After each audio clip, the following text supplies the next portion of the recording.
Allah Teala bizni bor etdi ham bizga dunyoda ko'p ne'matlar beradi. Ham shu ne'matlarning eng ulug'i ol iman ne'mati. Iman ol qo'ydan topa turgan, öğrene turgan, o'qib öğrene turgan, esa sotib ola turgan aybir tugul. Iman ol Allah Teala bergan bo'lagi. Ularni o'z hikmati bilan o'zi bilib kerak kishiga beradi. Allah Teala kishiga iman bergan ekan, bu kishiga Allah Teala tarafından eng zo'r ne'mati. Kishi imanlı ekan, ol shusha imanni o'zi Rusya aytganda zaslujit etdi deb o'ylarga tegish tugul. Bu Allah Teala bergan bo'lagi. Ularni o'zi ishlab tavib olmagan. Ham Allah Teala o'zi bergan kibik uni olirga da mumkin. Ham shusha bo'lakni qadrli tuturga tegish kishi ham o'zinda bo'lgan imanni nig'itirga tegish. Ham shusha iman ol kishiga dunyo tinchlig'in, dunyoda yashov tinchlig'in ham oxir shekda axirat baxtin beradi.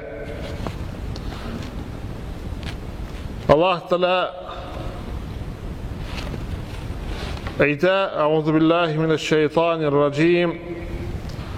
Men amile salihan min zekarin أو أنثى وهو مؤمن فلنحيينه حياة طيبة ولنجزينهم أجرهم بأحسن ما كانوا يعملون." Er kishi bo'lsin, yoki xotin qiz bo'lsin, shulardan izi amal qilib mu'min bo'lgandan so'ng izi amal qilib yashagan kishilar biz onlarga yaxshi turmush beramiz. Ham ular qilgan amallardan yaxshirog'i bilan ularga ajr beramiz. Kim iman keltira, ham izi amal qila, ol yaxshi turmush bilan yashay turgan bo'ladi. Hayotun toyyibatan deb aytadi. Ham Allah Teala aytadi, ham oxir shekda ol jannatda o'zi qilgan izi amallardan ko'pga ortiqrog'i bilan ajrini olacak. Lakin iman keltiruvga yetmay, iman keltiruvga erib izgi amal qilib tegishli. Izgi amal ol shariat talablari. Allah Teala tarafından bizga farzlar ham haramlar belgilendi. Farzlarni o'tav yuklatildi, haramlardan tiyilu yuklatildi. Ular Qur'onda ochiq etib belgilendi. Halal ham haramlar. Ana shu bo'la intib izgi amal. Shushularni kishi o'tasa, iman keltirgandan so'ng ana shu kishining turmushi hayatun tayyibatun bo'ladi. Yaxshi turmush bo'ladi. Iman keltiruvga yetmay, biz ko'ramiz, musulmonlar milliard yarım dunyoda. Lakin ulardagi problemalar ko'p. Ham ol shusha iziga amal qilib bo'lmovi orqasida borliqqa kelgan problemalar. Shariatni o'tamau, o shusha hayatun tayyibatni bermey. Allah Teala iman keltirib izga amal qilsa deb aytadi.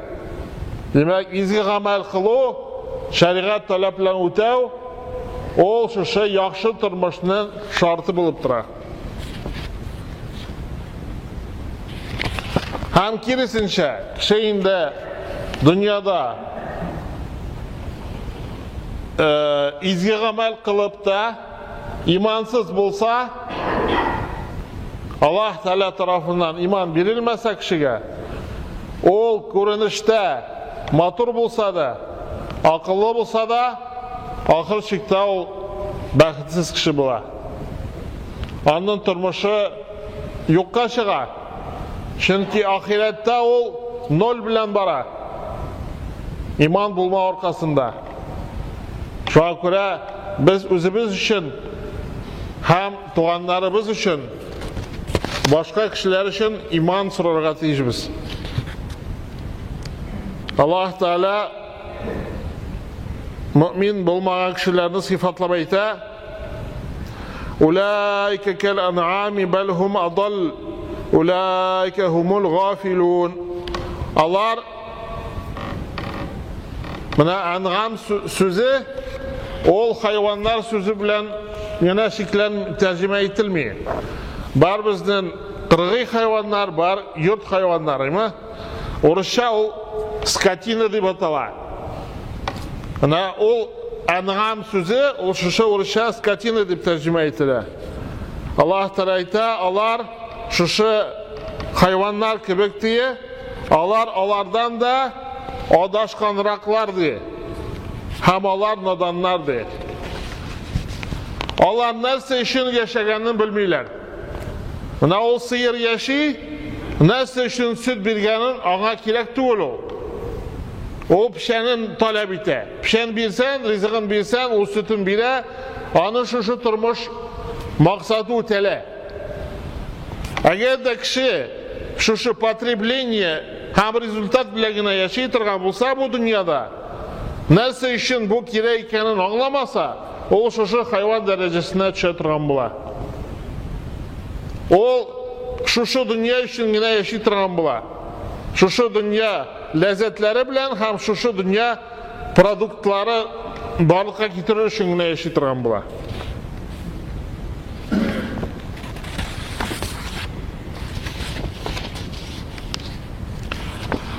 İman getirip izi amel kılgan kişini Allah Teala tınış deyip eyte. Tınış deyip sıfatlı.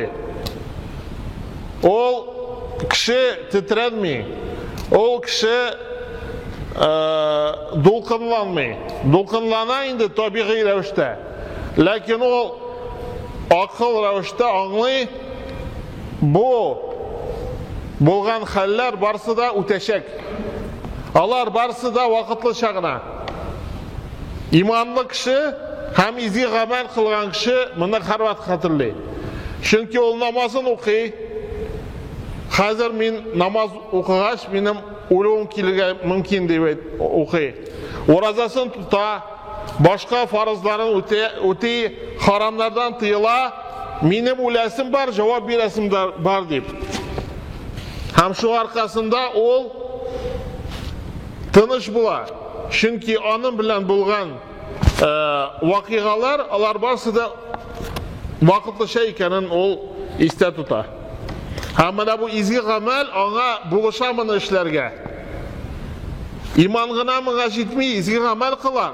Kirek izgi amel ol bizge ahiretini iske düşüre. Biz namaz okugan sayın, zikir etken sayın Allah Teala karşında basığımızda iske düşüreriz.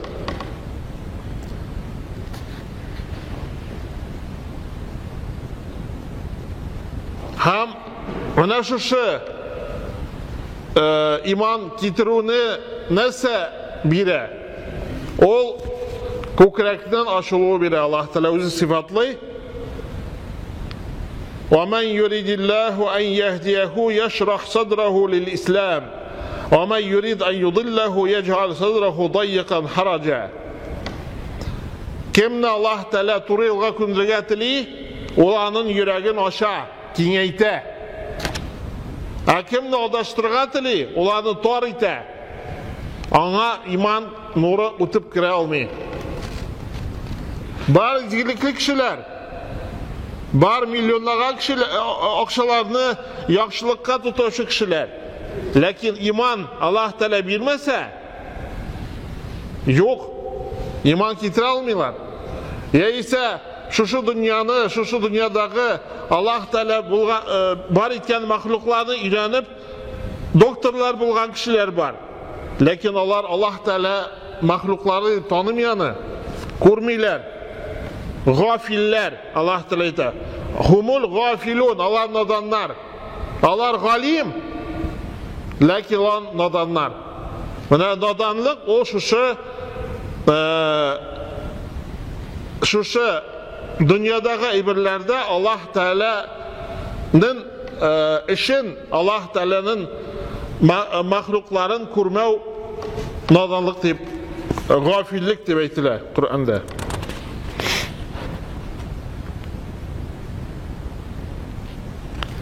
İman kitabı bizi amel kılışılar, onlar Allah'ın dostları. Allah şu dünyada nasıl bulsa da bizni Allah Teala taşlamay, Allah Teala bizim bilen her vakit yanında deyip oylaylar. Allah Teala ayta: "Ala inna awliyallahi la khawfun alayhim ve la hum yahzanun. Ellezina amanu ve kanu yattaqun. Lahumul bushra fil hayatid dunya ve fil ahireh. La tebdile li kelimatillah. Zalika huvel fawzul azim." İhtibar etiniz, dürüstlükte Allah'ın dostlarına, onlara korku hem onlara kaygı yok. Onlar iman getirdiler hem takvalı buldular.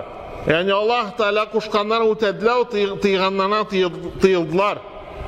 Onlar da dünyada suyunuş bulur hem ahirette. Allah'ın buyruğun, Allah'ın yazgan sözlerin alıştırı yok. Şınlıkta mene bu, o büyük bulgan oңыш. Ondan da üstüdüne gaybir bulalmay.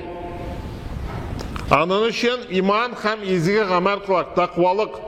Takvalık ol şu izgi amel, Allah Teala'ya buysunu.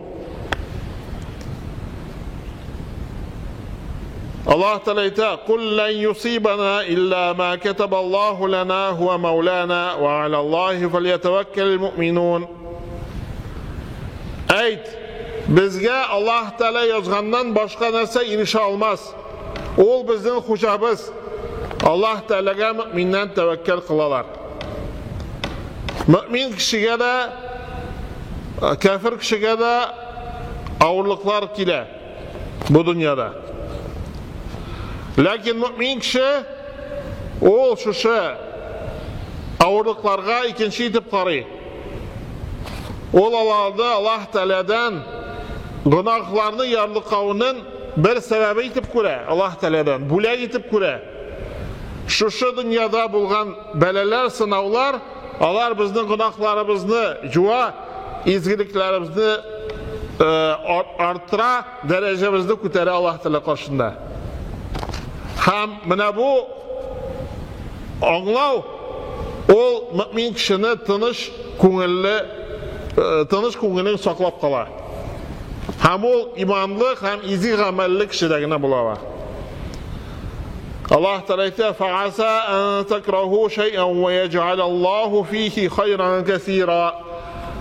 Bulurga mümkün sizge nersedir uşamaz. Allah Teala kuşkan nersede. Lakin onda köp fayda bulur diye. Biz onu ağına bitirmezke mümkün. Niye kirek indi bu? Deyip uylarga mümkün. Eytirge tügül. Eytirge biz haklı tügül Allah Teala buyruğun.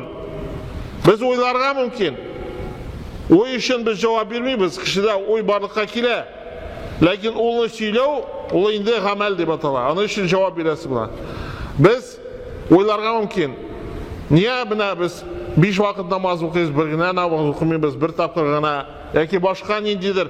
Biz tügel anlay almay turgan aybirler var. Biz onlarni buysınıp işleymiz gine, o'tiymiz gine. Allah Teala mında hayırlı salgan. Allah Teala yaxshiroq biladi deyip Allah Teala'ga buysunamiz. Allah Teala ayta: "Anda ko'p foydalar soldi." deb aytadi. Bularga mümkün shulay deydi. Bularga mümkün bu endi kishi og'inamo sababli aytadi. Albatta Allah Teala buyrug'unda hikmatsiz bir narsa da bo'la olmaydi. Allah Teala buyurgan ekan, demak anda hikmat bor.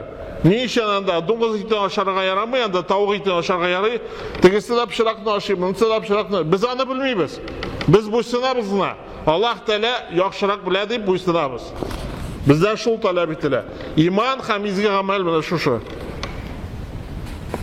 Hem ol mana şu iman hem izgi gamel ol kişide nesneler barlıkka kitire kanagatlık. Allah Teala bilgeni bilen, Allah Teala takdiri bilen kanagat bulunu. Halal rızık, haram rızıkta aranıp ez bulsun, lakin halal bulsun deyip anlı kişigine uylayalar. İman kitip izgi gamel kılışıgına. Hem